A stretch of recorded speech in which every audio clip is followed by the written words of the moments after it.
কি হইছে বাবা, কান্দোস কে? মা আমার টিফিনে কি উল্টা পাল্টা খাওয়া, আমি পেট ব্যথায় বাঁচতেছি না, তুমি মারে কিছু খাও। এই দেখো, আজকে আমি ফার্স্ট টাইম কেক বানানো শিখছি, নাও খাও। না না, খাবো না। কি তুমি কেক খাবে না? আমি তোমার জন্য এত কষ্ট করে কেক বানিয়ে নিয়েছি, এটা তোমার খাইতে হবে। নাও আমার কথা, তুমি কেক খাও। কেমন হয়েছে কেকটা? এই কি হলো তোমার? এই কি হলো? এই ওঠো। আরে ওর কি হয়ে গেল কিছুই তো বুঝতে পারতেছি না।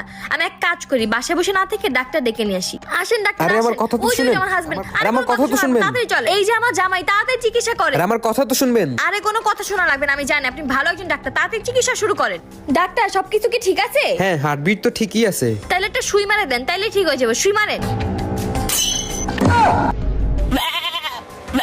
আরে ডাক্তার, আপনি আমার জামাইয়ের সাথে কি করলেন? ছাগলের মতো চিল্লাইতেছে কেন? আমি তো তখন থেকে এটাই বলতেছি, আমি মানুষের ডক্টর না, আমি পশু পাখি ডক্টর। হাই হাই, এই তোমার কি হইলো? এই তাড়াতাড়ি ওঠো, এই ওঠো, কি হইলো?